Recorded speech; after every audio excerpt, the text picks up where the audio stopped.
സംസ്ഥാനത്ത് രാഷ്ട്രീയ പോരാട്ടങ്ങൾക്ക് ചൂട് പകർന്നുകൊണ്ട് തദ്ദേശ തെരഞ്ഞെടുപ്പിന് തീയതി കുറിച്ചു.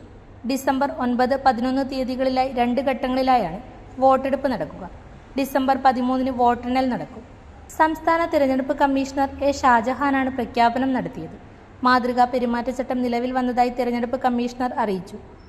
വ്യാജ വാർത്തകൾ നിരീക്ഷിക്കുന്നതിന് പ്രത്യേക സമിതിയെ നിയോഗിച്ചിട്ടുണ്ട്.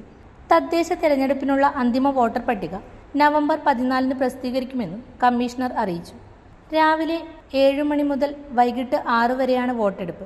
കാലാവധി പൂർത്തിയാക്കിയിട്ടില്ലാത്ത മട്ടന്നൂർ ഒഴികെയുള്ള 1199 തദ്ദേശ സ്ഥാപനങ്ങളിലേക്കാണ് വോട്ടെടുപ്പ് നടക്കാൻ പോകുന്നത്.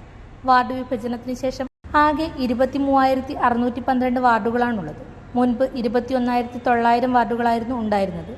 മട്ടന്നൂരിലെ 36 ഒഴിവാക്കി 23,576 വാർഡുകളിലേക്കാണ് വോട്ടെടുപ്പ് നടക്കേണ്ടത്. നിയമസഭാ തെരഞ്ഞെടുപ്പിനുള്ള സെമി ഫൈനലായി ഉൾക്കൊണ്ട് തദ്ദേശ സ്വയംഭരണ സ്ഥാപനങ്ങളിലേക്കുള്ള തെരഞ്ഞെടുപ്പ് ജീവൻ മരണ പോരാട്ടമായി ഏറ്റെടുത്തിരിക്കുകയാണ് മുന്നണികൾ. നേരത്തെ സ്ഥാനാർത്ഥികളെ പ്രഖ്യാപിച്ച് UDF മുന്നിലോടുന്നുണ്ട്. സർക്കാരിന്റെ വികസന നേട്ടം പ്രചരണായുധമാക്കി ഇറങ്ങാനാണ് LDFന്റെ ലക്ഷ്യം. നിയമസഭയിൽ 8 സീറ്റെങ്കിലും ലക്ഷ്യമിടുന്ന NDA ആദ്യപടിയായി തദ്ദേശ തെരഞ്ഞെടുപ്പിൽ പരമാവധി വോട്ടും സീറ്റും ഉറപ്പിക്കാനുള്ള പ്രവർത്തനത്തിലാണ്.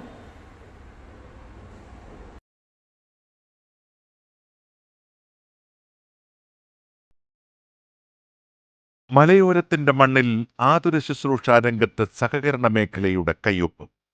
Cherupuzha cooperative hospital. കുറഞ്ഞ ചെലവിൽ മെച്ചപ്പെട്ട ചികിത്സ. അസ്ഥിരോഗം, ശിശുരോഗം, ജനറൽ മെഡിസിൻ, ENT വിഭാഗങ്ങളിൽ പ്രഗത്ഭരായ ഡോക്ടർമാർ. 24 മണിക്കൂറും പ്രവർത്തിക്കുന്ന കാഷ്വാലിറ്റി ലാബ്, ഫാർമസി സൗകര്യങ്ങൾ. Ortho operation theatre, audiology and speech therapy, physiotherapy, NICU, PICU, ECG സൗകര്യങ്ങൾ. അത്യാധുനിക ഡിജിറ്റൽ എക്സ്റേ സംവിധാനം. ചികിത്സയ്ക്ക് ഇനി ചിലവേറില്ല. Cherupuzha cooperative hospital. കൂടുതൽ വിവരങ്ങൾക്കും ടോക്കൺ ബുക്കിങ്ങിനും 04985242140.